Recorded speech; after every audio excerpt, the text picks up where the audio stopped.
Avant de commencer, j'ai une question à vous poser. Et je veux que vous y répondiez avec toute la sincérité dont vous êtes capable, non pas à moi, mais à vous-même. Pas la version que vous donneriez si quelqu'un vous observait. Pas la version qui paraît plus mature spirituellement ou plus acceptable socialement. La vraie version.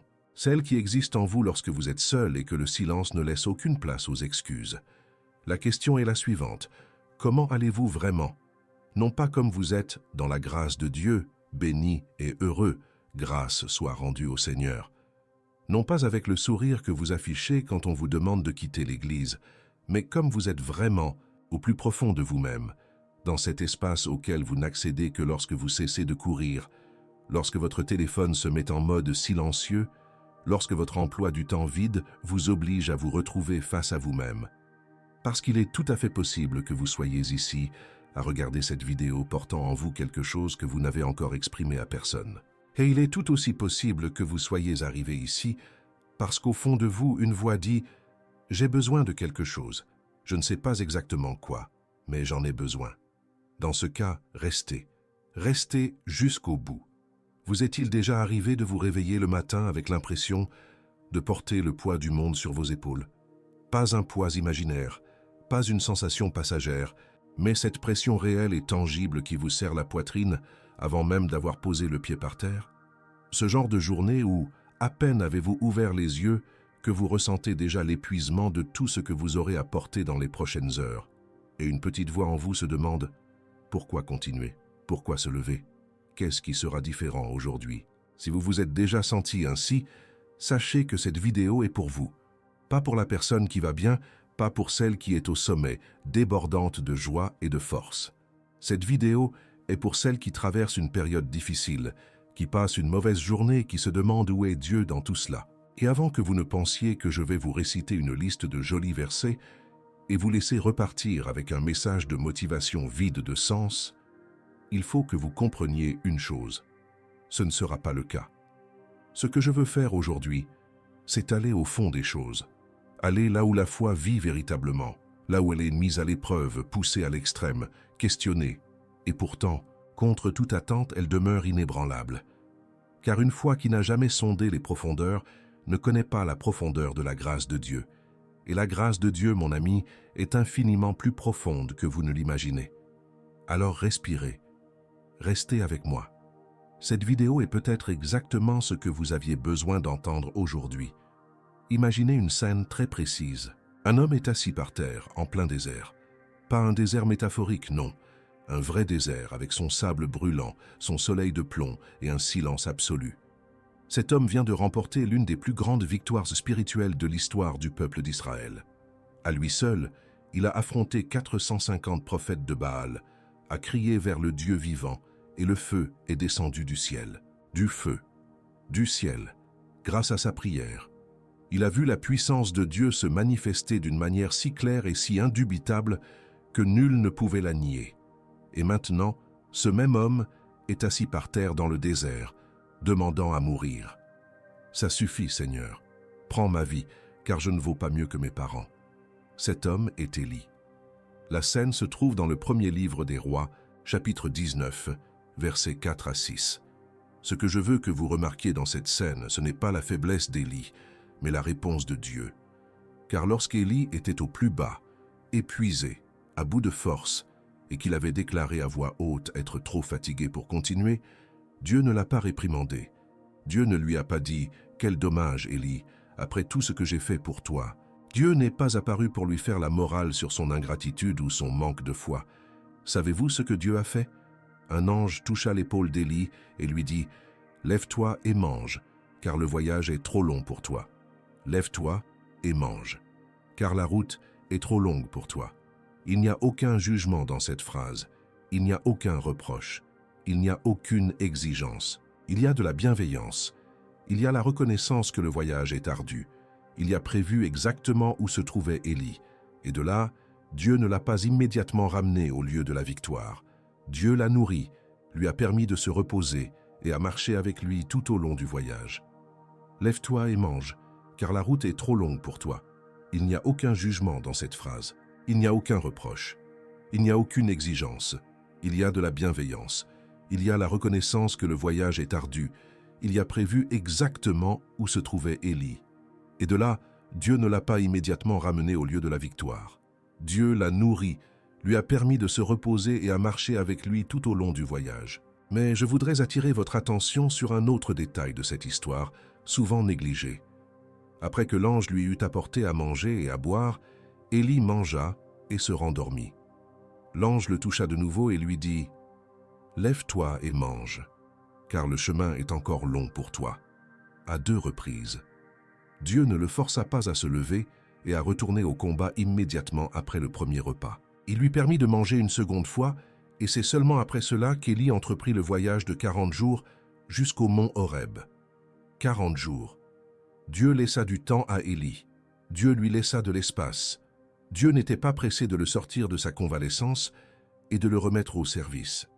Car Dieu comprenait les besoins d'Élie avant même qu'Élie lui-même ne les comprenne. Parfois, ce que Dieu fait lors d'une journée difficile n'est pas une mission d'urgence pour vous sortir de l'impasse au plus vite. Parfois, il vous nourrit pour un long chemin. Parfois, il vous offre le repos dont vous aviez besoin, mais que vous vous interdisiez. Parfois, la journée difficile est précisément le processus de reconstruction qui, s'il est précipité, ne donnera pas les résultats escomptés. Au terme de ce voyage sur le mont Horeb, Dieu pose à Élie une question d'une tendresse bouleversante. « Que fais-tu ici, Élie ?» Ce n'est pas une accusation, mais une invitation.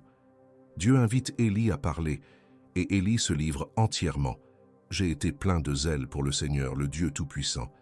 Les Israélites ont rejeté ton alliance. Ils ont démoli tes autels, et ils ont fait mourir tes prophètes par l'épée. Je suis le seul qui reste, et maintenant ils cherchent aussi à me tuer. » Et la réponse de Dieu est un murmure. Ni dans le vent violent, ni dans le tremblement de terre, ni dans le feu.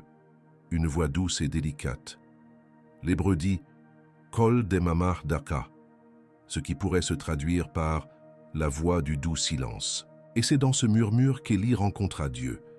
Parfois, Dieu ne se manifeste pas de façon spectaculaire. Il n'apparaît pas sous la forme que vous attendez, dans le miracle que vous avez demandé, dans le changement radical de circonstances que vous désirez. Parfois, il se manifeste dans un murmure, dans le calme, dans le silence qui suit le tumulte. Et il faut avoir le cœur suffisamment apaisé pour l'entendre. Voici ce que je veux que vous gardiez au plus profond de votre cœur aujourd'hui. Dieu ne se détourne pas dans les moments difficiles. Au contraire, il se rapproche de nous.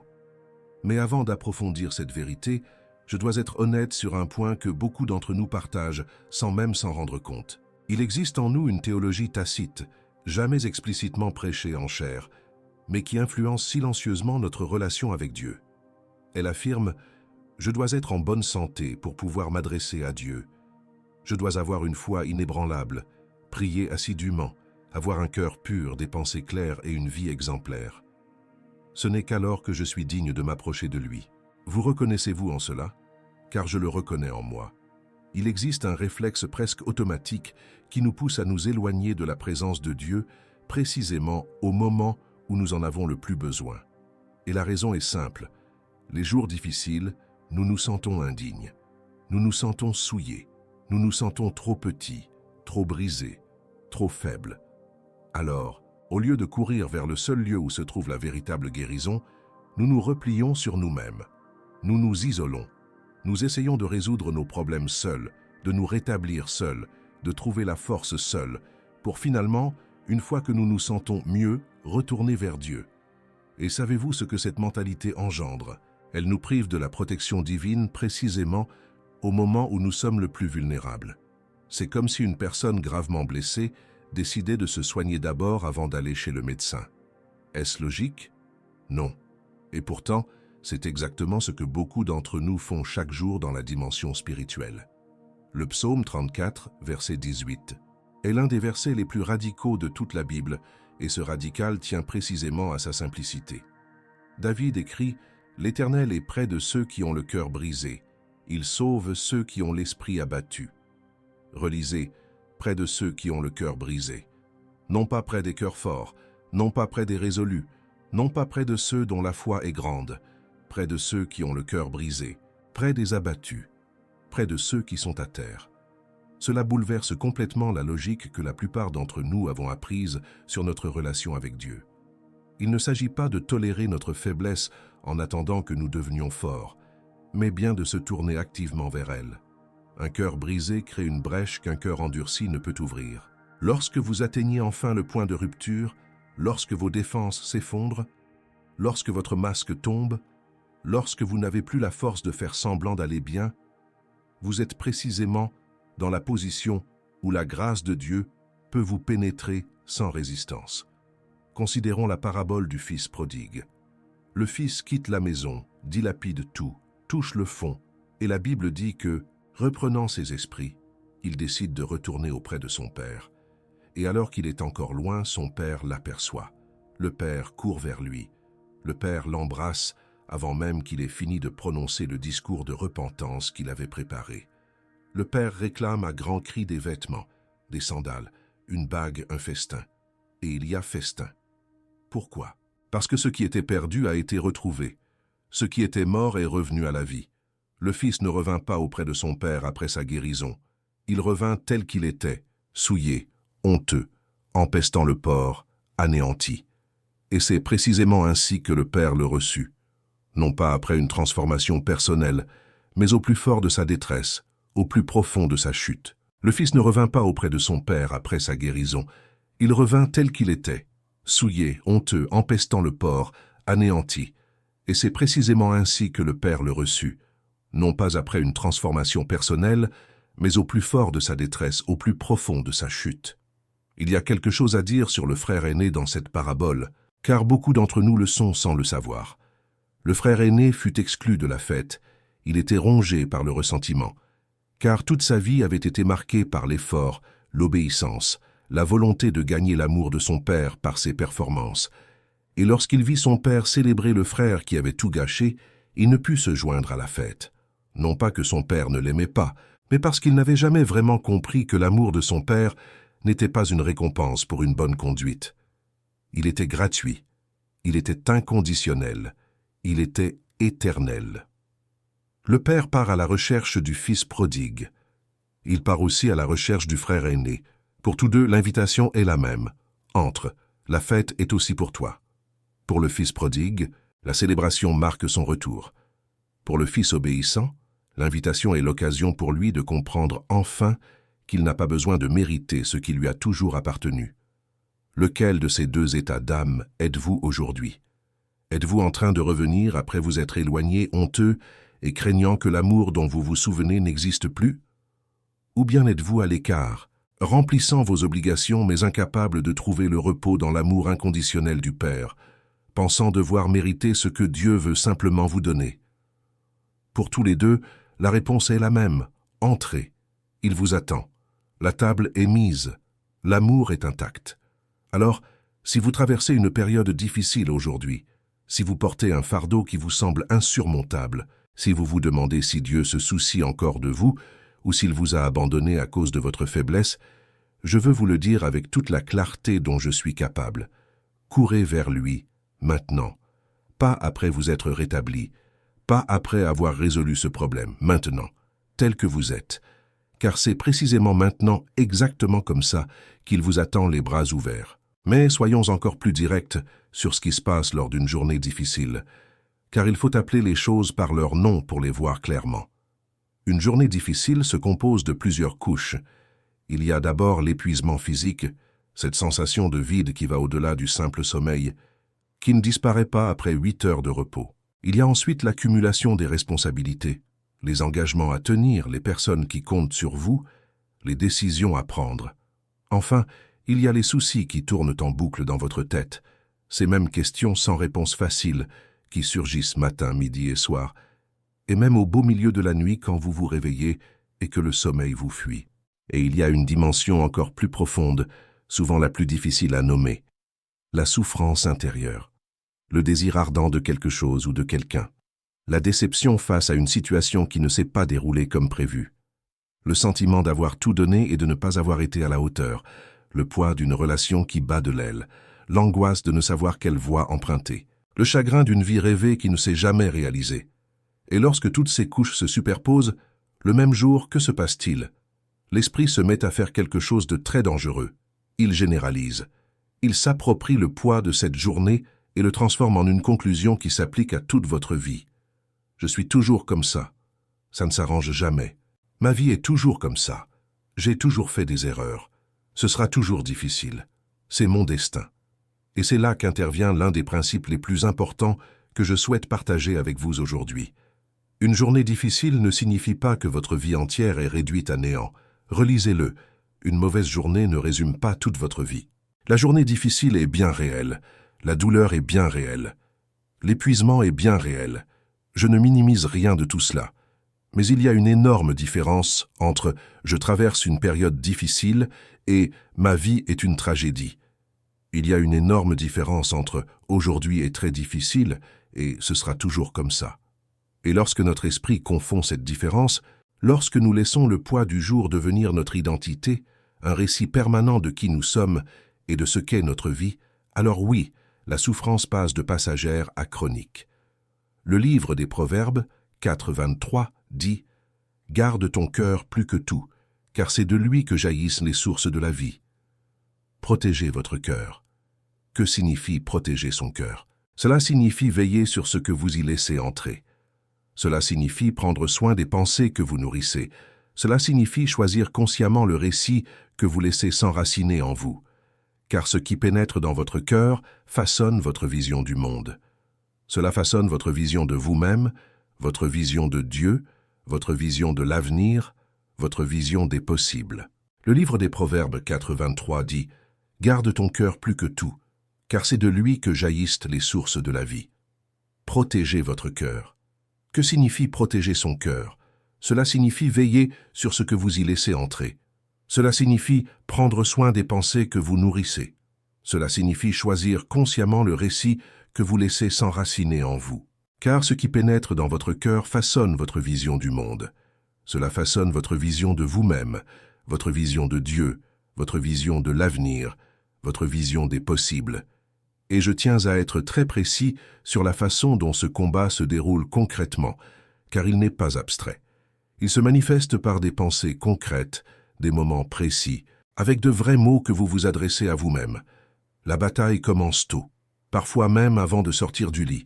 On se réveille et, avant même que nos yeux ne s'habituent à la lumière, notre esprit s'emballe déjà, calcule déjà, dresse mentalement la liste de tout ce qui sera difficile, de tout ce qui pourrait mal tourner, de tout ce qu'on n'a pas la force d'affronter. Cette course mentale est presque automatique chez beaucoup. Elle a été conditionnée par la répétition de nombreuses journées difficiles qui ont laissé des traces d'anxiété que l'esprit a appris à anticiper. Et puis vous décrochez le téléphone. Et les premières informations qui arrivent sont alarmantes. Des publications qui suscitent des comparaisons, des messages qui vous mettent la pression avant même que vous ayez pris votre café. Et votre cœur, qui cherchait encore ses repères, est déjà submergé. Il réagit déjà.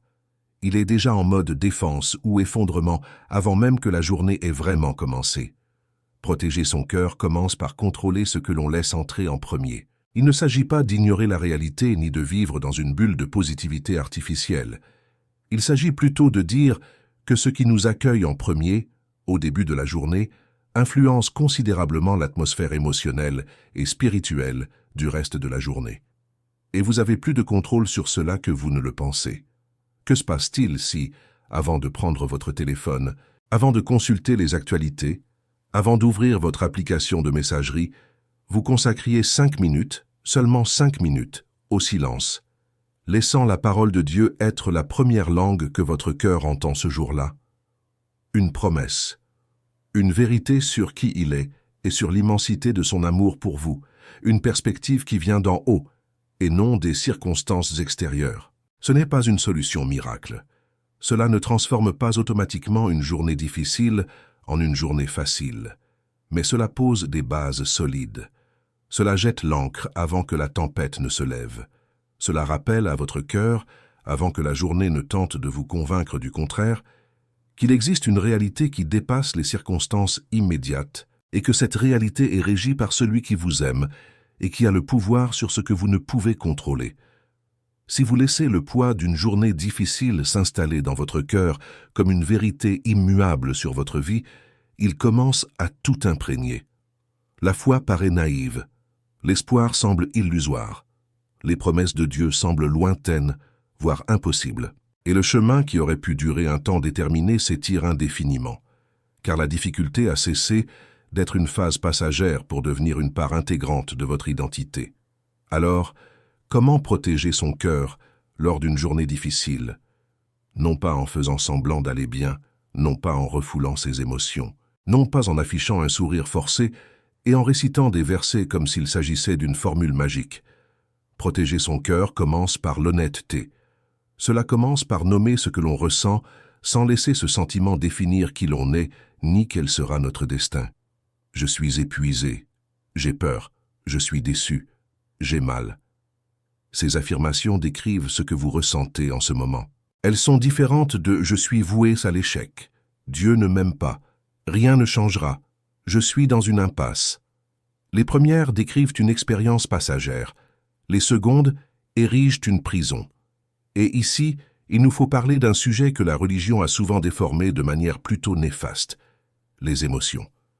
Dans les milieux chrétiens, il est répandu de penser que ressentir des émotions intenses est un signe de faiblesse spirituelle, que pleurer est un manque de foi, que la colère est un péché, que l'anxiété prouve un manque de confiance en Dieu et que, si l'on était véritablement proche de Dieu, on ne ressentirait ni peur, ni tristesse, ni angoisse. Et quand on croit cela, que se passe-t-il? On joue un rôle. On présente à Dieu une version édulcorée d'eux-mêmes, celle qu'un chrétien mûr devrait être, au lieu de se présenter devant lui avec leur véritable nature, imparfaite, confuse et apeurée. La prière devient alors un monologue appris par cœur, les louanges, une mise en scène. Et la relation avec Dieu, qui devrait être intime et transformatrice, se réduit à un protocole vide de sens. La Bible raconte une histoire complètement différente. Et je souhaite aller au-delà des exemples et aborder les conséquences physiologiques de la répression des émotions. Il ne s'agit pas seulement de théologie, mais aussi de science.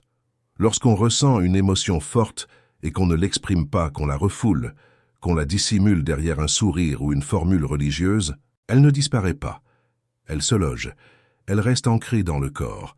Elle se manifeste par des tensions dans les épaules, des maux de tête chroniques, une oppression thoracique, des insomnies, une fatigue persistante que le sommeil ne parvient pas à apaiser. La science appelle cela la somatisation des émotions, le processus par lequel des sentiments non exprimés se traduisent par de véritables symptômes physiques. Dieu ne vous a pas créé pour refouler vos émotions, il vous a créé pour les intégrer. Et une intégration saine implique de nommer, de ressentir, d'exprimer et de s'abandonner. La lamentation des psaumes n'est pas un signe de faiblesse théologique. C'est l'expression d'une santé émotionnelle empreinte de spiritualité. Considérons les psaumes de lamentation. Ils représentent près d'un tiers du livre des psaumes. Ce n'est pas un hasard. Dieu savait que l'expérience humaine serait ponctuée de nombreux moments de douleur, de doute et d'angoisse, et que les hommes auraient besoin d'un modèle pour lui montrer comment présenter ces moments à Dieu avec sincérité et sérénité. Le psaume 88 est particulièrement intéressant car il est l'un des rares à ne pas se terminer par une résolution ou des louanges. Il commence et se termine dans les ténèbres. L'auteur implore Dieu, décrit sa souffrance avec des images crues et intenses, et le dernier mot du psaume est « ténèbres ».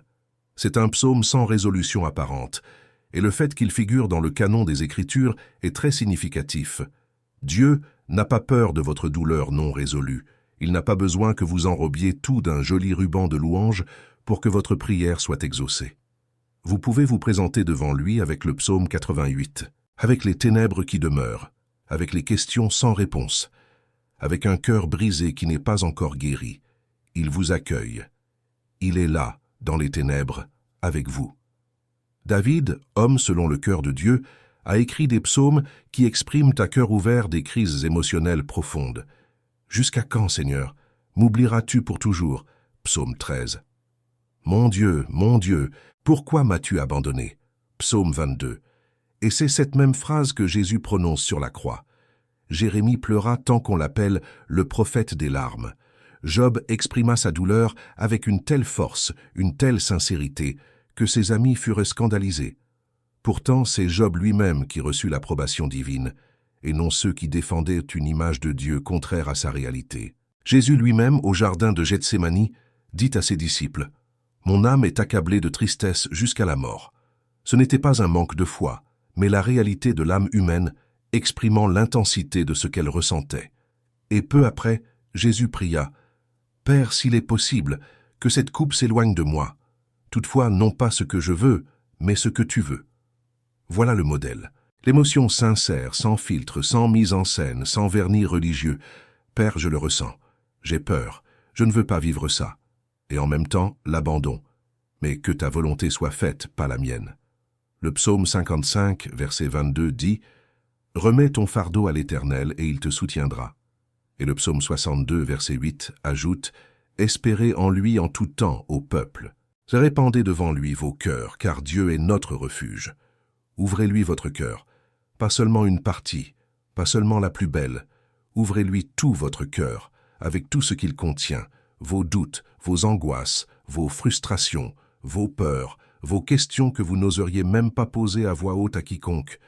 Dieu peut tout recevoir. En fait, il désire tout recevoir. Car c'est dans l'expression sincère du cœur que se crée une véritable intimité avec Dieu. Et lorsque vous lui confiez vos fardeaux, il se produit quelque chose qui dépasse l'entendement.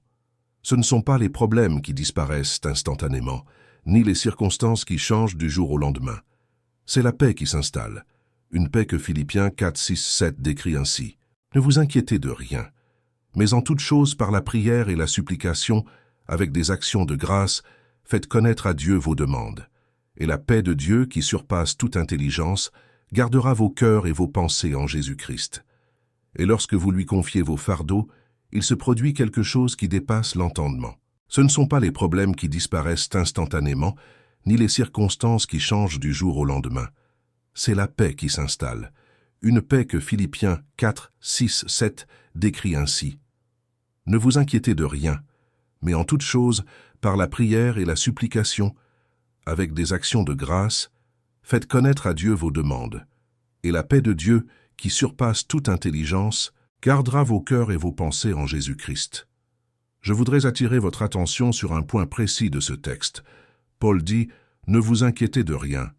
Et aussitôt, sans transition, sans vous inciter d'abord à organiser votre vie, à résoudre vos problèmes ou à atteindre un certain niveau spirituel, il ajoute « Mais en toutes circonstances, par la prière et la supplication, avec des actions de grâce, faites connaître à Dieu vos demandes. » L'alternative à l'anxiété n'est pas l'absence de problème, c'est la prière, c'est l'abandon à Dieu, c'est parler à Dieu de tout ce qui engendre l'anxiété. Et notez aussi, par la prière et la supplication avec des actions de grâce. Avec des actions de grâce. C'est fascinant. Paul ne vous demande pas de dresser une liste de gratitude pour masquer une souffrance réelle. Il dit que même dans la prière de supplication, même lorsque vous demandez, même lorsque vous exposez vos besoins et vos angoisses, il y a place pour la gratitude. Non pas une gratitude de façade, mais la reconnaissance que vous vous approchez d'un Dieu bon, fidèle, qui a toujours pris soin de vous. Et la promesse est qu'après cette prière sincère, après cet élan de gratitude, quelque chose se produit qui ne résulte pas d'un effort humain. La paix de Dieu protège. Le mot grec traduit par « protéger » est « phroureo », un terme militaire. Il signifie « monter la garde »,« patrouiller », « protéger comme une sentinelle ». La paix de Dieu n'est pas qu'un sentiment. C'est une force agissante qui protège votre cœur et votre esprit des attaques de la peur, du doute et du désespoir. La paix qui surpasse toute intelligence. C'est fascinant. Paul ne dit pas que la paix de Dieu sera compréhensible pour vous. Il dit qu'elle surpasse toute intelligence. Autrement dit, elle n'a pas besoin d'explication pour exister. Vous traversez peut-être une période où, rationnellement, rien ne justifie un tel sentiment de paix. Des factures inexplicables, un diagnostic grave, une relation brisée, un avenir incertain. Et pourtant, lorsque vous priez et que vous vous abandonnez à Dieu, quelque chose change en vous. Un calme qui ne vient pas de vous, une certitude qui défie toute logique, le sentiment de ne pas être seul, d'être soutenu, que l'histoire n'est pas encore terminée. Mais je veux vous parler de la confiance en Dieu, d'un aspect qui dépasse le cadre de nombreux sermons. Car faire confiance à Dieu n'est pas toujours une expérience joyeuse et réconfortante. Parfois, cette confiance peut sembler stérile, aride, silencieuse. Avez-vous déjà traversé une période où, en priant, le ciel vous semblait d'un poids insoutenable? Ou en lisant la Bible, les mots vous paraissaient comme des lettres inertes sur la page, sans chaleur, sans cette impression de présence? Ou, à l'église, vous voyez tous les fidèles louer Dieu, physiquement présents, mais complètement distants émotionnellement. Et alors le doute s'insinuait, y a-t-il quelque chose qui cloche chez moi? Ai-je perdu la foi? Me suis-je éloigné de Dieu sans m'en rendre compte? C'est l'une des expériences spirituelles les plus courantes, et pourtant les plus mal comprises. Les grands mystiques chrétiens l'appelaient la nuit obscure de l'âme. C'est une période où les consolations sensorielles et émotionnelles de la foi s'épuisent. On ne ressent plus la présence de Dieu comme avant. La foi doit alors s'exercer dans sa pureté originelle, sans le soutien des émotions, sans l'euphorie des louanges, sans la chaleur d'une expérience immédiate. Et savez-vous ce que révèle cette période? Elle révèle où votre foi était ancrée.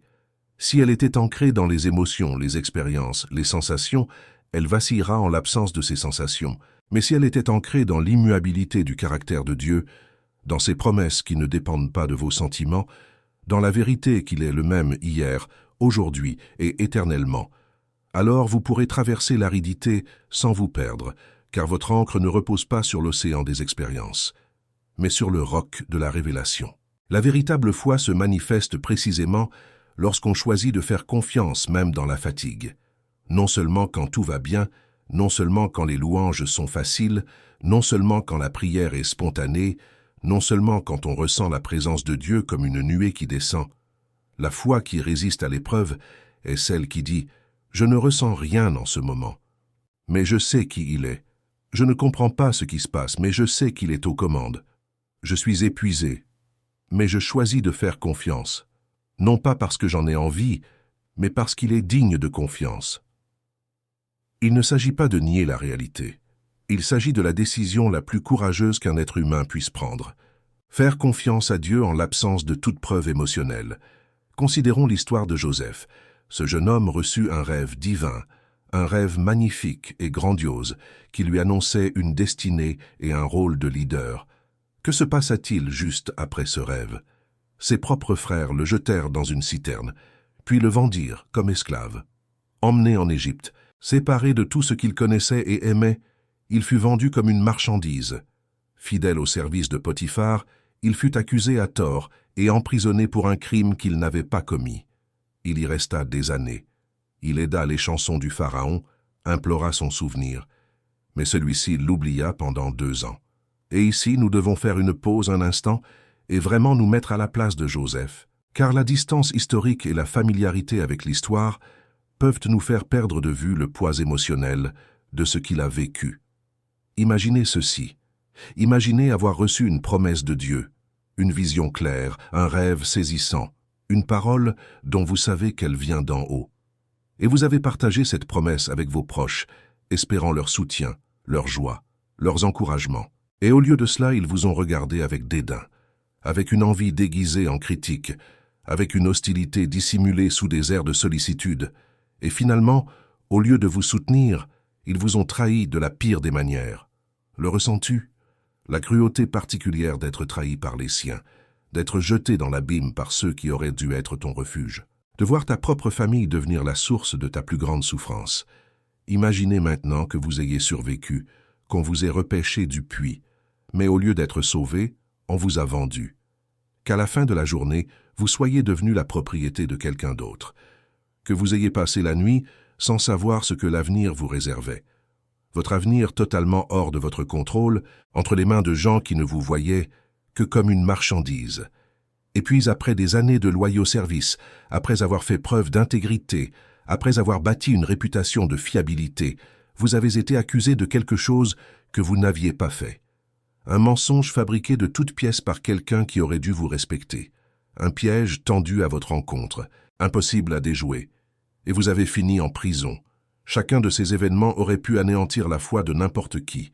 Chacun de ces événements aurait suffi à convaincre Joseph que Dieu l'avait oublié, que le rêve n'était qu'un rêve, que la promesse était illusoire, et que faire confiance à Dieu ne servait à rien. Mais la Bible fait une déclaration surprenante à chaque étape de ce parcours. Dans chacune des situations les plus sombres de Joseph, le texte sacré rapporte « Et l'Éternel était avec Joseph ». Dans la maison de Potiphar, l'Éternel était avec Joseph. En prison, l'Éternel était avec Joseph. Dans chaque piège, dans chaque isolement, dans chaque injustice, la présence de Dieu ne l'avait pas abandonné. La main de Dieu ne s'était pas détournée. La différence entre Joseph et ceux qui cèdent au découragement ne résidait pas dans la facilité de son parcours, mais dans sa conscience qu'il n'était pas seul. Du rêve à la réalité, le parcours de Joseph semblait être un torrent de preuves que son rêve n'était qu'une illusion. On aurait dit que Dieu avait fait une promesse puis l'avait abandonnée. Si Joseph avait laissé les circonstances dicter le cours de sa vie, s'il avait interprété chaque journée difficile comme la preuve que Dieu l'avait laissé tomber, il n'aurait jamais atteint son but. Mais Joseph eut confiance, non sans mal, non sans souffrance, mais fidèlement. Et le jour vint où il se présenta devant ses frères, devenu vice-roi d'Égypte, avec le pouvoir de venger et d'anéantir ceux qui l'avaient lésé, et il prononça des paroles parmi les plus profondes de toute la Bible. Genèse 50, verset 20. « Vous aviez projeté de me faire du mal, mais Dieu l'a transformé en bien pour accomplir ce qui se réalise aujourd'hui, sauver de nombreuses vies. Vous avez planifié le mal. Dieu a planifié le bien. Le même événement, la même série de circonstances douloureuses et injustes, mais deux interprétations totalement différentes de leur signification. Et le point de vue de Joseph, celui qu'il ne pouvait avoir qu'après avoir traversé toute cette épreuve, était le bon. Ce qui semblait être une tragédie était entre les mains de Dieu, partie intégrante d'un plan qui dépassait de loin ce que Joseph pouvait percevoir au quotidien. Cela ne signifie pas que toute difficulté soit bonne en soi. La trahison des frères de Joseph fut cruelle et injuste. L'emprisonnement fut injuste. L'oubli fut douloureux. Dieu n'était l'auteur d'aucun de ces maux. Mais Romains 8, 28 affirme une chose à la fois simple et absolument révolutionnaire. Nous savons du reste que toute chose concourt au bien de ceux qui aiment Dieu, de ceux qui sont appelés selon son dessein. Absolument tout, pas seulement certaines choses, pas seulement les bonnes, pas seulement les faciles, absolument tout. Pour ceux qui aiment Dieu et sont appelés selon son dessein, Dieu est capable de prendre même ce qui a été fait, dans l'intention de détruire et de le transformer en édification, de prendre la trahison et d'en faire un trait de caractère, de prendre l'emprisonnement et d'en faire une préparation, de prendre l'abandon et d'en faire une leçon, de prendre la souffrance et d'en faire une profondeur d'âme. Et Jacques 1, versets 2 à 4, le confirme d'une manière qui peut paraître étrange au premier abord, mais qui prend tout son sens lorsqu'on adopte cette perspective. Mes frères et sœurs, considérez comme une joie parfaite les diverses épreuves auxquelles vous êtes exposés, sachant que la mise à l'épreuve de votre foi produit la persévérance. Mais il faut que la persévérance accomplisse pleinement son œuvre, afin que vous soyez parfaits et accomplis, sans qu'il vous manque rien. L'épreuve de la foi engendre la patience forge le caractère. Il ne s'agit pas d'une théologie masochiste, ni de la glorification de la souffrance pour la souffrance elle-même.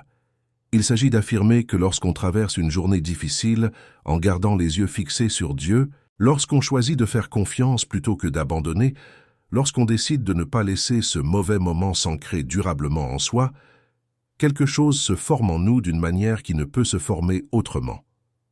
La foi ne se forge pas dans la facilité, mais précisément au cœur des épreuves qui semblent insurmontables. Savoir se reposer en Dieu au milieu de la tempête n'est pas un don du ciel.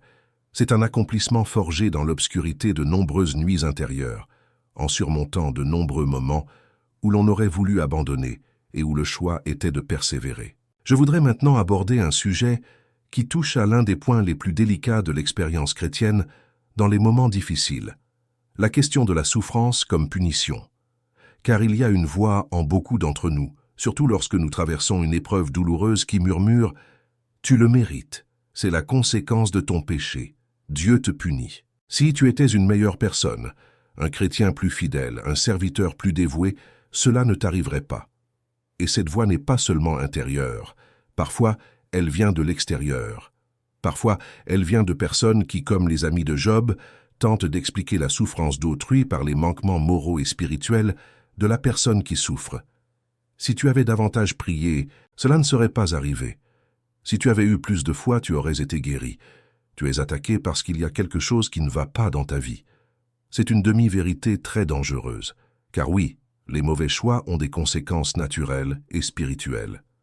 La Bible est claire à ce sujet, mais le lien entre souffrance et péché n'est ni direct ni automatique. Jésus lui-même, dans l'Évangile de Jean chapitre 9, lorsque ses disciples l'interrogent au sujet d'un homme né aveugle, « Qui a péché, cet homme ou ses parents, pour qu'il soit né aveugle ?» répond « Ni lui ni ses parents n'ont péché, mais cela est arrivé afin que les œuvres de Dieu soient manifestées en lui. » Parfois, la souffrance n'est pas une punition. Parfois, elle est un tremplin. Parfois, la souffrance n'est pas la conséquence d'une erreur. Parfois, elle est une scène pour la révélation de la puissance et de la gloire de Dieu. Parfois, la souffrance n'est pas une punition. Parfois, elle est un tremplin. Parfois, la souffrance n'est pas la conséquence d'une erreur. Parfois, elle est une scène pour la révélation de la puissance et de la gloire de Dieu. Prenons l'exemple de Job. Dieu le décrivait comme un homme intègre et droit, craignant Dieu et se détournant du mal. Job ne portait aucun péché caché source de souffrance. Aucune désobéissance n'était punie. Pourtant, il perdit ses enfants, sa santé, ses biens, sa réputation, dans une série d'épreuves qui le laissèrent assis à même le sol couvert de plaies, se grattant la peau avec un tesson de poterie. Les amis de Job arrivèrent avec une théologie simpliste de la souffrance comme punition. « Tu as dû pécher, Job. Dieu est juste. La souffrance est la conséquence du mal. Confesse ton péché et tu seras guéri. » Mais Job, dans toute sa douleur, savait pertinemment que cela ne s'appliquait pas à sa situation. Il s'opposa à ses amis, il argumenta, il interrogea Dieu, il implora le Tout-Puissant de le rencontrer. Et finalement, Dieu parle du milieu du tourbillon. Ce qu'il dit à Job n'est pas un sermon de punition, mais une révélation de l'immensité de sa puissance et de sa sagesse. Où étais-tu quand j'ai fondé la terre? Des chapitres entiers sont consacrés à la révélation par Dieu à Job de la grandeur du cosmos, de la complexité de la création et de l'immensité du fossé entre la perspective humaine limitée et la vision divine qui embrasse tout. Finalement, Dieu dit aux amis de Job, « Ma colère s'enflamme contre vous, car vous n'avez pas parlé avec justesse à mon sujet, comme l'a fait mon serviteur Job. » Dieu désapprouvait ses amis qui défendaient une théologie simpliste de cause à effet. Il approuvait Job qui, malgré toute sa souffrance, s'était présenté devant lui avec sincérité. Cela révèle une vérité essentielle. Dieu préfère votre honnêteté, même indignée, à votre dévotion faussement paisible. Il préfère les questionnements de Job à la piété ostentatoire de ses amis. Il préfère la prière qui dit « Je ne comprends rien et cela me détruit » à celle qui dit « Je vais bien, merci Seigneur », alors que vous n'allez pas bien et que vous n'éprouvez pas de véritable gratitude à ce moment précis. Et Paul nous révèle quelque chose d'encore plus profond dans 2 Corinthiens 12, verset 9. Il avait demandé à plusieurs reprises à Dieu de lui enlever une écharde dans la chair, quelque chose qui le tourmentait, qui le limitait, quelque chose dont il désirait ardemment se libérer. Et la réponse de Dieu fut « Ma grâce te suffit, car ma puissance s'accomplit dans la faiblesse. » La puissance se perfectionne dans la faiblesse, non pas malgré la faiblesse, dans la faiblesse. Paul conclut alors « C'est pourquoi je me glorifierai bien plus volontiers de mes faiblesses, afin que la puissance du Christ repose sur moi. » Ceci renverse complètement la logique humaine. La logique humaine dit « Surmontez vos faiblesses pour être fort ». La logique divine dit « Dans la faiblesse, la force de Dieu se manifeste pleinement ». La logique humaine dit « Cachez votre vulnérabilité pour être respecté ». La logique divine dit « Dans la vulnérabilité, la grâce de Dieu trouve son expression la plus puissante. Ainsi, même lors des moments difficiles, lorsque vous vous sentez faible et à bout de force, vous n'êtes pas spirituellement désavantagé. Au contraire, vous bénéficiez d'un accès privilégié à la grâce. Vous êtes dans une position où la force de Dieu peut se manifester d'une manière qui serait impossible si vous étiez fort par vous-même. Avant de poursuivre, si ce contenu vous touche, si ces mots résonnent en vous, je voudrais vous demander une chose simple. Aimez cette vidéo. Cela peut paraître anodin, mais cela fait une grande différence et permet à davantage de personnes traversant des moments difficiles d'être touchées par ce message. Si vous n'êtes pas encore abonné à la chaîne, abonnez-vous dès maintenant et activez la cloche pour ne manquer aucune des prochaines vidéos. Ensemble, nous construisons un espace où la parole de Dieu s'exprime avec profondeur et vérité. Continuons. Je souhaite approfondir un peu plus le psaume 46, car c'est l'un des textes les plus riches de toute la Bible sur le sujet que nous abordons, et je ne peux pas passer à côté sans lui accorder l'attention qu'il mérite. Le psaume 46 commence ainsi. « Dieu est notre refuge et notre force, un secours toujours présent dans la détresse. » Un secours toujours présent. Le mot hébreu est « nimtsa », que l'on pourrait traduire par « facile à trouver » ou « disponible ». Dieu n'est pas un secours lointain qui finirait par apparaître si l'on priait suffisamment. Non, il est toujours disponible. On le trouve facilement. Il est là. Le psaume poursuit alors, décrivant des scènes de chaos absolu, des montagnes précipitées dans la mer, des eaux rugissantes et déchaînées, la terre tremblante. Des images qui représentent le pire des scénarios, l'effondrement total de ce qui semblait solide et immuable. Et au milieu de toute cette turbulence, le psaume dit « Il y a un fleuve dont les courants réjouissent la cité de Dieu. Un fleuve de paix que le chaos extérieur ne parvient pas à contenir. Et voici l'un des versets les plus puissants de toute la Bible. Dieu est au milieu d'elle, elle ne tombera pas. Dieu la secourra dès l'aube. » À l'aube. Cette expression est significative. Dans la culture hébraïque, la nuit était synonyme d'épreuve, de peur et d'incertitude, tandis que l'aube était synonyme de renouveau, d'espoir et de vie nouvelle. À l'aube n'est pas nécessairement la promesse que votre problème disparaîtra avant 6 heures du matin, mais plutôt la promesse que Dieu intervient au moment opportun, que la nuit, aussi longue qu'elle puisse paraître, a une fin, que l'aube finit toujours par se lever. Et ce n'est pas tout. Le psaume 46, verset 10, est peut-être le verset le plus connu de tout le psaume. « Arrêtez et sachez que je suis Dieu. Restez immobile. » En hébreu, Rapha. Cela signifie littéralement « détendez-vous, relâchez, laissez aller ». Relâchez la tension, relâchez le contrôle que vous essayez de maintenir sur des choses qui vous dépassent. Cessez de lutter si ardemment contre un fleuve que vous n'avez pas la force d'arrêter. Il ne s'agit pas d'un appel à la passivité ou à la résignation, mais d'un appel à la confiance. C'est Dieu qui dit « Vous n'avez pas besoin de résoudre ce problème. Vous n'avez pas besoin de tout comprendre. Vous n'avez pas besoin de tout contrôler. Je suis Dieu. Et parce que je suis Dieu, vous pouvez rester serein. » Et les Proverbes 3, versets 5 et 6 nous disent que comment cette tranquillité se traduit concrètement. « Confie-toi en l'Éternel de tout ton cœur et ne t'appuie pas sur ta propre intelligence. Reconnais-le dans toutes tes voies, et il aplanira tes sentiers. » Ne vous fiez pas à votre propre intelligence. C'est difficile, car nous sommes habitués à compter sur notre capacité d'analyse et de résolution de problèmes. Dès notre plus jeune âge, on nous apprend que celui qui réfléchit, planifie et calcule le plus réussit. Et tout cela a sa valeur. Mais l'esprit humain a ses limites. Et lorsque nous les atteignons, lorsque la situation dépasse notre capacité de compréhension et de résolution, le message est clair. Ayez confiance. Reconnaissez Dieu. Et il fera en sorte que tout s'arrange. Se redresser ne signifie pas qu'il n'y aura plus de virages. Cela signifie que même dans les virages, il y aura une direction. Même dans les détours, il y aura un but. Même sur les routes qui semblent sans issue, la main de Dieu ouvrira un chemin. Je voudrais maintenant aborder un piège particulier que les périodes difficiles nous tendent et qui, s'il n'est pas déjoué, peut transformer une crise passagère en un problème de longue durée, l'isolement. Quand on touche le fond, quand on porte un fardeau insupportable, on a naturellement tendance à se replier sur soi, à se couper du monde, à ne pas parler de ce qu'on ressent parce que ça paraît trop faible, parce qu'on a l'impression que personne ne comprendra ou parce qu'on ne veut pas être un poids pour les autres. Alors on sourit au monde en apparence, mais on porte tout seul à l'intérieur. On va à l'église, on chante les cantiques, on répond « Je vais bien, Dieu merci » à tous ceux qui nous le demandent, et on rentre chez soi avec le même fardeau qu'à la maison. Et cela a un prix exorbitant, car l'isolement amplifie tout. La douleur, supportable avec du soutien, devient insupportable lorsqu'on la porte seule.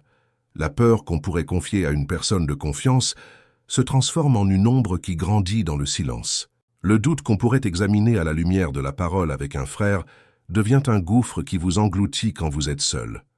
Le livre de l'Ecclésiaste dit « Deux valent mieux qu'un, car ils retirent un bon profit de leur travail. Si l'un d'eux tombe, l'autre le relève. Mais malheur à celui qui tombe et n'a personne pour le relever. » Il ne s'agit pas simplement d'un conseil pratique. C'est un principe spirituel qui nous enseigne comment Dieu nous a créés pour vivre, non pas isolés, mais en communauté, non pas en portant seul le fardeau, mais en le partageant. Bien sûr, il y a des limites à ceux à qui l'on confie ses vulnérabilités. Tous les lieux ne s'y prêtent pas. Mais il y a une différence entre un discernement sain quant aux personnes de confiance et l'isolement comme mécanisme de défense émotionnelle. Et lorsque l'on se coupe complètement du monde, lorsque l'on décide de tout porter seul, on se prive précisément des canaux par lesquels Dieu souhaite souvent nous atteindre, à travers les personnes qu'il a placées sur notre chemin. Alors, comment traverser une journée difficile, sans se laisser abattre, mais au contraire en ressortir plus fort? Permettez-moi de traduire concrètement tout ce que nous avons vu jusqu'ici, car je ne veux pas que cette vidéo reste purement théorique. Je souhaite que vous repartiez avec des solutions concrètes à mettre en pratique. Mais avant cela, je dois parler d'un piège particulier que les périodes difficiles nous tendent et qui, s'il n'est pas déjoué, peut transformer une crise passagère en un problème de longue durée. L'isolement. Quand on touche le fond, quand on porte un fardeau insupportable, on a naturellement tendance à se replier sur soi, à se couper du monde, à éviter de parler de ce qu'on ressent parce que ça paraît trop faible, parce qu'on a l'impression que personne ne comprendra, parce qu'on ne veut pas être un poids pour les autres, ou parce qu'on a déjà essayé de se confier et qu'on n'a reçu que des jugements déguisés en conseils. Alors on sourit au monde en apparence, mais on porte tout seul à l'intérieur. On va à l'église, on chante les cantiques, on répond « Je vais bien, Dieu merci » à tous ceux qui nous le demandent, et on rentre chez soi avec le même poids qu'au départ, alourdi par la solitude d'avoir fait semblant que tout allait bien. Et cela a un prix exorbitant, car l'isolement amplifie tout. La douleur, supportable avec du soutien, devient insupportable lorsqu'on la porte seule. La peur qu'on pourrait confier à une personne de confiance se transforme en une ombre qui grandit dans le silence. Le doute qu'on pourrait examiner à la lumière de la parole avec un frère devient un gouffre qui vous engloutit quand vous êtes seul. Il y a aussi un fait que les neurosciences ont confirmé ces dernières années et que la Bible connaissait déjà il y a des millénaires. L'isolement social active les mêmes circuits cérébraux que la douleur physique. Lorsque vous êtes seul face à une crise, lorsque vous n'avez personne avec qui partager votre fardeau, votre cerveau enregistre cette douleur avec la même intensité qu'une véritable douleur corporelle. Vous n'exagérez pas lorsque vous ressentez que la solitude fait mal. C'est réel, c'est concret, c'est physiologique. Et la réponse de Dieu à cela n'était pas simplement prier davantage. Dieu a créé la communauté. Il a placé Adam dans un jardin parfait, en parfaite communion avec le Créateur, et pourtant il a dit « Il n'est pas bon que l'homme soit seul ». Le besoin de communauté n'est pas une faiblesse humaine, il fait partie du dessein divin. Vous avez été créés pour être aimés et pour aimer en communauté. Le livre de l'Ecclésiaste dit « Deux valent mieux qu'un, car ils retirent un bon profit de leur travail. Si l'un d'eux tombe, l'autre le relève. Mais malheur à celui qui tombe et n'a personne pour le relever. » Il ne s'agit pas simplement d'un conseil pratique. C'est un principe spirituel qui nous enseigne comment Dieu nous a créés pour vivre, non pas isolés, mais en communauté, non pas en portant seul le fardeau, mais en le partageant. Bien sûr, il y a des limites à qui l'on confie ses vulnérabilités. Tous les lieux ne s'y prêtent pas. Tout le monde n'est pas prêt à accueillir votre souffrance sans jugement, et il est sage d'en être conscient. Mais il y a une différence entre un discernement sain, quant aux personnes de confiance, et l'isolement comme mécanisme de défense émotionnelle permanent. Le discernement vous protège de certaines personnes. L'isolement vous prive de tout lien humain. Et lorsque vous vous coupez complètement du monde, lorsque vous décidez de tout porter seul, vous vous privez précisément des canaux par lesquels Dieu souhaite souvent vous atteindre, à travers les personnes qu'il a placées sur votre chemin. Et surtout, ne vous fermez jamais à Dieu. Ne pensez jamais que la journée est trop difficile, que vous êtes trop découragé, que votre foi est trop faible, qu'il est inutile de lui ouvrir votre cœur. Car c'est précisément à ce moment-là qu'il est le plus proche de vous. Vous souvenez-vous du psaume 34, 18 ? Le Seigneur est près de ceux qui ont le cœur brisé. Vous n'avez pas besoin d'aller le chercher. Il est déjà là où vous êtes. Alors, comment traverser une journée difficile sans se laisser abattre, mais au contraire, en ressortir plus fort? Permettez-moi de rassembler tout ce que nous avons vu jusqu'ici de manière pratique, car je ne veux pas que cette vidéo reste purement théorique. Je souhaite que vous repartiez avec des solutions concrètes à mettre en application. Premièrement, nommez ce que vous ressentez sans vous y identifier. Dites-vous et dites à Dieu, « Je ressens cela, je traverse cette épreuve. » Et non, « Je suis cela. » Et non, « Ma vie est cela. » Il y a une différence entre vivre une expérience et être cette expérience. Lorsque vous la nommez sans vous y identifier, vous gardez lucide que cette journée difficile n'est qu'une phase passagère et non une définition de votre identité. Cela paraît simple, mais c'est profondément libérateur. Les mots que nous utilisons pour parler de nous-mêmes ont un pouvoir. Je suis anxieux est différent de « je suis une personne anxieuse ». J'ai peur est différent de « je suis lâche ». Je suis fatigué est différent de « je suis faible ». La première phrase décrit une expérience présente et transitoire. La seconde crée une définition permanente de qui vous êtes. Et lorsque cette définition s'installe durablement, elle influence les comportements. Une personne qui se croit anxieuse de nature agira de manière à confirmer et renforcer cette anxiété. Une personne qui croit ne jamais rien réussir sabotera inconsciemment ses propres tentatives de progression. L'identité que nous adoptons devient une prophétie autoréalisatrice. Par conséquent, lors d'une journée difficile, choisissez bien vos mots. N'ignorez pas la difficulté, nommez-la honnêtement, mais ne la laissez pas vous définir. Vous n'êtes pas votre mauvaise journée. Vous êtes un enfant de Dieu qui traverse une épreuve. Cette nuance change tout. Deuxièmement, adressez-vous au Seigneur sans filtre. Ouvrez votre cœur. Ne présentez pas à Dieu une version édulcorée de votre prière. Dites exactement ce que vous ressentez, ce qui vous fait peur, ce dont vous doutez, ce qui vous met en colère, ce qui vous attriste. Il peut tout recevoir. De toute façon, il le sait déjà. La différence, c'est que lorsque vous le verbalisez, lorsque vous le nommez devant lui, quelque chose se produit. Ce qui était comprimé trouve enfin l'espace nécessaire pour respirer. Troisièmement, choisissez de faire confiance avant même de ressentir quoi que ce soit. C'est l'essence même d'une foi mature. N'attendez pas d'avoir confiance pour faire confiance. La confiance est un choix qui précède le sentiment.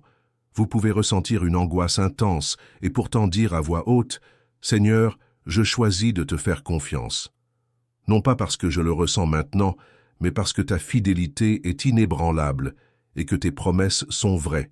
Dites cela et laissez Dieu agir. Quatrièmement, surveillez votre monologue intérieur. Lorsque vous vous surprenez à généraliser, à penser « toujours »,« jamais »,« c'est impossible », « ce sera toujours comme ça », faites une pause. Interrogez-vous. Est-ce vrai? Ou suis-je en train de laisser le poids de cette journée en faire une généralisation à toute ma vie? Il ne s'agit pas de nier la difficulté, mais de refuser que le moment présent prenne le contrôle de votre avenir. Cette quatrième pratique est peut-être la plus difficile de toutes, car les pensées négatives s'installent souvent si progressivement qu'on ne se rend même pas compte de leur origine. On ne se réveille pas un matin en décidant que sa vie est sans espoir. On accumule les preuves au fil du temps, chaque difficulté ajoutant une brique au mur, jusqu'à ce qu'un jour le mur soit si haut qu'on ne puisse plus voir ce qui se trouve de l'autre côté. La bonne nouvelle, c'est que le processus inverse est possible, et il commence tout aussi progressivement. Une pensée remise en question, un discours négatif contesté, une vérité biblique qui remplace un mensonge qui s'était enraciné.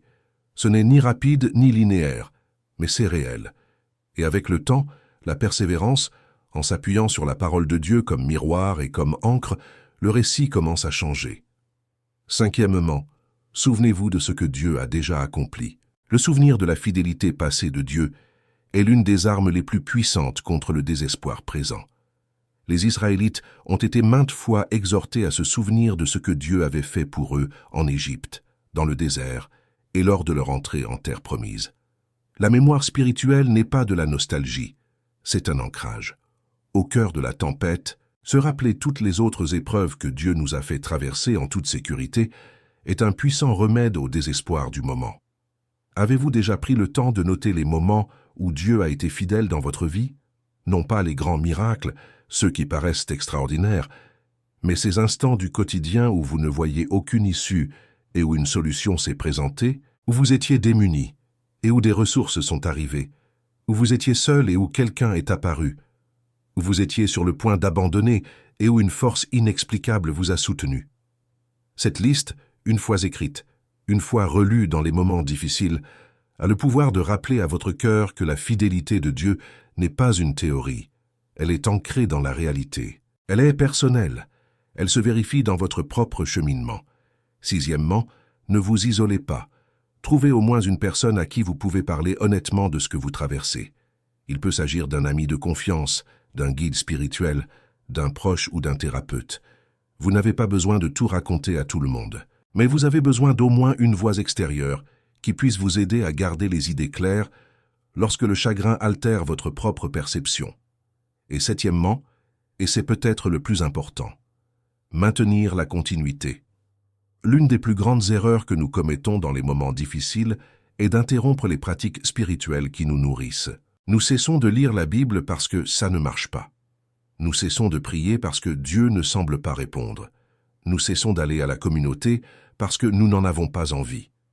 Et puis, justement au moment où nous avons le plus besoin de nourriture spirituelle, nous cessons de manger. Poursuivre sa pratique spirituelle dans les moments difficiles est un acte de confiance, même sans retour émotionnel immédiat. C'est exprimer par ces actes ce que l'on ne ressent pas forcément au fond de son cœur. Je continue.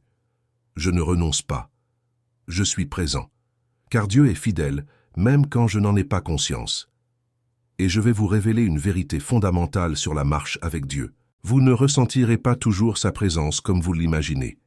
Mais la fidélité dans ce cheminement, le choix de persévérer même sans la ressentir, forge en vous une structure spirituelle capable de résister à toutes les épreuves futures. Et je vais vous révéler une vérité fondamentale sur la marche avec Dieu, vous ne ressentirez pas toujours sa présence comme vous l'imaginez. Mais la fidélité dans ce cheminement, le choix de persévérer même sans la ressentir, forge en vous une structure spirituelle capable de résister à toutes les épreuves futures. Et je souhaite ici aborder plus précisément ce qui se passe entre la prière et la réponse. Car c'est durant cette période, ce temps d'attente, que beaucoup perdent le combat. Non pas au moment de la prière, ni dans l'instant du désespoir initial, mais dans l'intervalle entre le cri et la réponse, dans le laps de temps qui existe entre « Seigneur, j'ai besoin de toi » et le moment où la situation change. Cet intervalle peut durer une semaine, un mois, un an, voire plus. Durant ce temps, la tentation est grande d'interpréter ce silence comme un abandon, de voir dans cette attente la preuve que Dieu n'a pas entendu, n'a pas répondu, ne s'en est pas soucié. Alors, la foi commence à vaciller, la prière se fait plus rare, et le cœur s'endurcit comme un mécanisme de défense contre la déception. Mais ce que la Bible nous enseigne sur l'attente est tout autre. Ésaïe 40, 31 dit « Mais ceux qui espèrent en l'Éternel renouvellent leur force. Ils prennent leur vol comme les aigles. Ils courent et ne se lassent point. Ils marchent et ne se fatiguent point. » Ceux qui attendent, non pas ceux qui reçoivent immédiatement, non pas ceux qui n'ont jamais eu à attendre, ceux qui attendent. L'attente n'est pas un défaut. L'attente est le processus. Dans l'attente, quelque chose se forme en vous qui ne pourrait se former autrement. Une dépendance envers Dieu se développe uniquement lorsque vous n'avez nulle part où fuir. Une foi profonde ne se forge que lorsqu'elle est mise à l'épreuve au-delà de votre zone de confort. Une confiance ne se consolide que lorsqu'elle est éprouvée par le temps. Et Habacuc, le prophète, a écrit des paroles qui constituent, à mes yeux, l'une des plus extraordinaires déclarations de foi de toute la Bible. Après avoir crié vers Dieu face à l'injustice qui l'entourait, après s'être interrogé et avoir lutté, après n'avoir pas reçu les réponses qu'il attendait, il écrivit « Même si le figuier ne bourgeonne pas et qu'il n'y a pas de raisin sur la vigne, même si la récolte d'olives est mauvaise et que les champs ne produisent rien, même s'il n'y a pas de brebis dans la bergerie ni de bétail dans l'étable, je me réjouirai néanmoins en l'Éternel, je serai joyeux en Dieu mon Sauveur. Même s'il n'y a pas de résultat visible, même si les circonstances restent inchangées, même si l'attente se prolonge, même si les comptes ne s'équilibrent pas, même si la relation ne se rétablit pas, même si le diagnostic ne s'améliore pas, même si le rêve tarde à se réaliser, malgré tout, Malgré cela, néanmoins, je me réjouirai dans le Seigneur. Ce n'est pas de la résignation, c'est la plus haute forme de foi, c'est la décision consciente et délibérée de fonder sa joie non sur les circonstances, mais sur le caractère immuable de Dieu. C'est dire, ma joie ne dépend pas de ce qui se passe autour de moi, ma joie est ancrée en celui qui demeure lorsque tout change autour de moi. Il existe un beau concept théologique que les puritains appelaient « moyen de grâce ». Selon cette idée, Dieu, dans sa sagesse, a institué certaines pratiques et disciplines comme autant de canaux par lesquels sa grâce se répand sur les croyants. La lecture des Écritures, la prière, la communion fraternelle, la participation au sacrement, le service d'autrui. Il ne s'agit pas de rituels mécaniques produisant automatiquement des résultats spirituels. Ce sont des canaux, des voies. Et lorsque l'on cesse d'utiliser ces canaux, même par épuisement ou par désillusion, le flux de la grâce dans notre vie diminue. Alors, gardez les routes ouvertes. Soyez présents. Même si cela signifie demander à Dieu la force de prier quand vous n'en avez plus. Même si cela signifie ouvrir la Bible et lui demander de parler quand les mots vous semblent froids. Même si cela signifie aller à la rencontre de la communauté, même sans enthousiasme. Car Dieu honore le cœur qui se présente, même s'il est fragile. Vous souvenez-vous du paralysé du chapitre 5 de l'Évangile selon Jean? Il était resté 38 ans au bord de la piscine de Bethesda. 38 ans d'attente, 38 ans sans résultat, 38 ans au même endroit, sans amélioration. Et Jésus lui a posé une question qui paraît évidente, mais qui est profondément révélatrice. Veux-tu être guéri? Au lieu de répondre directement par l'affirmative, l'homme a expliqué pourquoi il n'avait pas pu entrer dans l'eau à temps. Jésus ne répond pas à ces explications. Il dit simplement « Lève-toi, prends ton brancard et marche ». Et l'homme fut guéri instantanément. Ce qui me frappe dans cette histoire, c'est que cet homme n'avait rien à offrir. Sa foi n'était pas exubérante. Il n'avait pas proclamé sa confiance absolue en Jésus. Il ne savait même pas clairement qui lui parlait. Il avait seulement le fait d'être là, même après 38 ans, même sans résultat, même avec toutes les raisons d'abandonner. Il était toujours au bord du précipice. Ce qui me frappe dans cette histoire, c'est que cet homme n'avait rien à offrir. Sa foi n'était pas exubérante. Il n'avait pas proclamé sa confiance absolue en Jésus. Il ne savait même pas clairement qui lui parlait.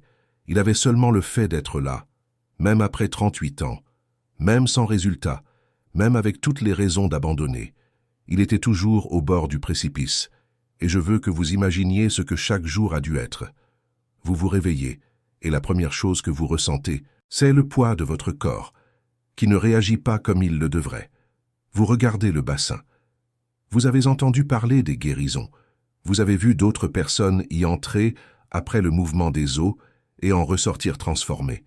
Et vous avez essayé, et vous avez échoué, et vous avez réessayé, et vous avez échoué, et ainsi de suite pendant 38 ans. Combien de fois cet homme a-t-il songé à abandonner? Combien de fois le découragement lui a-t-il murmuré « Tu ne guériras pas ». D'autres l'ont été, pas toi. Peut-être ne le mérites-tu pas. Peut-être n'y a-t-il aucun espoir pour toi. Et pourtant, ce matin-là, il était là, présent, dans l'attente, sans savoir que ce serait ce jour-là, sans savoir que le Fils de Dieu était en chemin. Parfois, la fidélité se résume à rester près de la source, à persévérer, à attendre, à croire que la guérison est possible, même quand le temps semble interminable. Et parfois, la question que Jésus vous pose aujourd'hui est la même. Désirez-vous être guéri? N'avez-vous pas assez de foi? N'êtes-vous pas digne? Mais le désirez-vous vraiment? Car désirer, persévérer, ne pas renoncer à l'attente, c'est déjà faire preuve de foi. Alors que nous approchons de la fin de cette vidéo, j'aimerais vous décrire une scène. Fermez les yeux un instant et imaginez-vous dans un lieu précis. Vous êtes sur une plage au crépuscule. Le soleil se couche teintant l'horizon d'orange, de rouge et de violet. Les vagues s'écrasent sur le sable dans un rythme régulier et hypnotique. Et une silhouette est assise à votre droite. Vous la connaissez. Vous reconnaissez sa présence avant même de voir son visage. C'est le bon berger. C'est celui qui vous connaît par votre nom. C'est celui dont le regard est posé sur vous depuis la nuit des temps. Et il ne regarde pas l'horizon. Il vous regarde. Et sur tes genoux, tu tiens tout, la fatigue, les soucis. Les douleurs que tu as tenté de dissimuler sans jamais les quitter, les questions sans réponse, les rêves qui semblent s'être endormis, les espoirs déçus, les peurs qui te réveillent en pleine nuit, tout cela repose sur tes genoux, lourds, réels, présents, et il te regarde et dit doucement « Donne-le-moi, donne-moi tout, non pas parce que tu dois t'en débarrasser pour que je t'accepte, mais parce que je peux porter ce que tu ne peux pas, parce que je suis fort là où tu es faible, parce que mon joug est facile et mon fardeau léger, et vous tendez les bras, et il vous accueille, et en retour, vous n'avez rien d'autre à offrir que votre confiance, que votre volonté d'entrer dans son repos, non pas comme si tout était résolu, mais comme si vous saviez qui est à l'œuvre. Venez à moi, vous tous qui êtes fatigués et chargés, et je vous donnerai du repos. Matthieu 11, 28. Il ne s'agit pas d'une promesse conditionnelle. Ce n'est pas « Venez à moi quand vous serez bien reposés et que votre foi sera forte ». C'est « Venez, vous tous qui êtes fatigués ». La fatigue est une condition, non un obstacle. Aujourd'hui risque d'être une journée difficile, peut-être même la plus difficile que vous ayez jamais vécue. Vous portez peut-être un fardeau trop lourd à porter. Vous êtes peut-être à bout de force, au bord du désespoir, vous demandant combien de temps vous pourrez encore tenir. Mais vous êtes là, vous êtes tombé sur cette vidéo, vous avez entendu ce message. Et cela, mon ami, n'est pas un hasard. C'est la main de Dieu à l'œuvre qui vous atteint précisément là où vous êtes. Vous n'avez pas besoin d'avoir tout prévu pour que Dieu agisse dans votre vie. Vous n'avez pas besoin d'être en bonne santé pour qu'il prenne soin de vous. Vous n'avez pas besoin d'être fort pour qu'il soit glorifié à travers vous. Au contraire, c'est dans votre faiblesse que sa puissance se manifeste le plus clairement. C'est dans votre besoin que sa providence brille le plus intensément. C'est dans votre désespoir que sa grâce devient la plus visible. Le psaume 46, 1 est toujours là, ferme et immuable. Dieu est notre refuge et notre force, un secours qui ne manque jamais dans la détresse. Non pas lorsque l'épreuve sera passée, pendant l'épreuve. Il est refuge maintenant. Il est force maintenant. Il est secours maintenant. Non pas un secours lointain, non pas un secours conditionné par vos performances tout spirituelles, mais un secours bien présent, immédiatement accessible, facilement trouvable par tous ceux qui le cherchent. Et Jérémie 29, 11, l'une des promesses les plus chères à votre cœur dans toute la Bible, parle maintenant à votre cœur. Car je connais les projets que j'ai formés pour vous, dit l'Éternel, projets de paix et non de malheur, afin de vous donner un avenir et de l'espérance. Des projets pour le bien, pour toi, précisément, nommément, avec une histoire, avec tout ce que tu as vécu, tout ce que tu vis aujourd'hui et tout ce que tu vivras encore. Des projets qui tiennent compte de chaque détail de ton parcours, des projets plus sages que les tiens, car ils ont été écrits par celui qui connaît la fin dès le commencement. Vous ne percevez peut-être pas encore tout le plan. Joseph ne le percevait pas. Élie non plus. Les disciples, le vendredi saint, ne le percevaient pas. Mais vous pouvez avoir confiance en celui qui voit. Et avoir confiance en celui qui voit est différent de comprendre tout ce qu'il fait. C'est se reposer sur le caractère de celui qui n'a jamais failli, jamais abandonné, jamais promis, sans tenir sa promesse. Il y a une phrase simple qui m'a accompagné dans les moments difficiles et je voulais la partager avec vous. Je ne sais pas ce qui va arriver, mais je sais qui est avec moi. Je ne sais pas comment cette situation va se résoudre. Je ne sais pas quand la douleur s'atténuera. Je ne sais pas exactement quel chemin je devrais emprunter, mais je sais que celui qui m'a créé est avec moi. Je sais que celui qui est mort pour moi ne m'abandonnera pas. Je sais que celui qui a promis fidélité est fidèle. Et cela suffit. Non pas pour éliminer la difficulté, mais pour la surmonter sans s'y perdre. Non pas pour alléger la journée, mais pour éviter que le poids ne vous écrase. Non pas pour obtenir des réponses à toutes les questions, mais pour s'assurer que l'absence de réponse ne signifie pas la fin de l'histoire. Cette journée difficile passera. Vous avez surmonté toutes les épreuves que vous avez traversées jusqu'à présent. Celle-ci aussi passera. Pas forcément rapidement, pas forcément sans laisser de traces, mais elle passera. Car la nuit, aussi longue soit-elle, a une fin, et à l'aube Dieu intervient. Et même si l'aube n'est pas encore levée, vous n'êtes pas seul dans l'obscurité. Le Père des Pères est avec vous. Le Dieu des armées vous entoure. L'Esprit Saint demeure en vous et intercède pour vous d'une ferveur qui dépasse les mots. Vous êtes entouré de la sollicitude divine, même lorsque vous ne la ressentez pas. Alors faites ceci aujourd'hui. Avant de vous endormir ou maintenant si possible, ouvrez votre cœur dans la prière, sans belles paroles, sans langage religieux appris par cœur, avec sincérité. Seigneur, je suis fatigué. J'ai peur, je ne comprends pas, mais je choisis de te faire confiance. Je choisis de croire que tu es bon, même quand je ne le ressens pas. Je remets mon fardeau entre tes mains. Accueille mon cœur tel qu'il est. Et puis, reposez-vous. Non pas parce que tout est réglé, mais parce que le Dieu qui prend soin de vous ne se repose jamais. Celui qui veille sur Israël ne sommeille ni ne dort. Psaume 121. 4. Pendant que vous vous reposez, il œuvre. Pendant que vous dormez, il pourvoit à vos besoins. Pendant que vous attendez, il prépare l'aube. Tu es aimé d'un amour éternel. Tu es soutenu par un Dieu qui ne t'a jamais abandonné. Ton histoire a une fin écrite par celui qui transforme les cendres en beauté, le deuil en danse, et les jours difficiles en témoignages puissants de sa grâce. Si cette vidéo vous est parvenue aujourd'hui, c'est pour une raison. Et si elle vous a touché, si elle a fait écho à votre situation, si elle a ravivé un souvenir ou vous a appris quelque chose d'important, alors elle a parfaitement rempli son rôle. Mais je vous demande, ne gardez pas cela pour vous. Cliquez sur « J'aime » maintenant.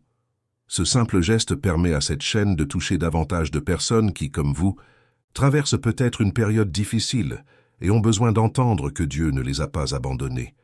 Aidez-nous à diffuser ce message auprès de plus de familles, de plus de cœurs brisés, de plus de personnes qui cherchent à faire confiance mais ont besoin d'encouragement pour persévérer.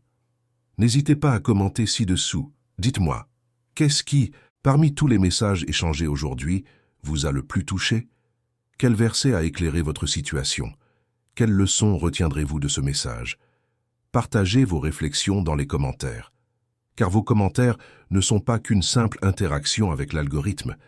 Ils sont un encouragement pour celles et ceux qui viendront après vous, liront vos écrits et se sentiront moins seuls. Et si vous n'êtes pas encore abonné à cette chaîne, abonnez-vous dès maintenant. Activez les notifications pour être averti à chaque nouvelle vidéo, car nous continuons ici, semaine après semaine, à explorer la parole de Dieu en proposant des enseignements qui vont au-delà des apparences, qui pénètrent au cœur même de la vie, là où la foi est mise à l'épreuve et où la grâce divine resplendit de toute sa splendeur. Partagez cette vidéo avec une personne de votre entourage qui traverse une période difficile. Parfois, le plus important pour réconforter quelqu'un n'est pas de trouver les mots justes, mais de lui transmettre un message qui exprime ce que vous n'avez pas su dire. Envoyez-la à un ami, à un membre de votre famille, ou même à quelqu'un que vous avez croisé récemment, l'air accablé par le poids des responsabilités. Ce sera peut-être exactement ce dont il a besoin aujourd'hui. Dieu ne vous a pas abandonné. Il est plus proche que vous ne le pensez. Son cœur est tourné vers vous, avec amour, avec bienveillance, attentif à chaque détail de votre chemin. Et aucune épreuve ne peut y changer quoi que ce soit. Aucune période de découragement ne peut y changer quoi que ce soit. Aucun moment de faiblesse ne peut y changer quoi que ce soit. Sa fidélité ne dépend pas de vos actions. Sa présence est inconditionnelle. Son amour est immuable. La journée difficile est passée, ou elle passera.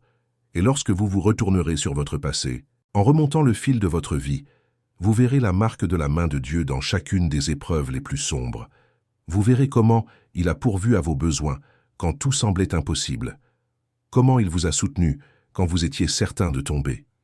Comment il a ouvert un chemin là où il n'y en avait pas, et dans le futur, dans l'éternité, quand toutes les histoires auront été racontées et tous les voiles levés, le récit de vos jours difficiles se révélera comme l'une des facettes les plus riches et les plus profondes de tout ce que Dieu a tissé dans votre vie.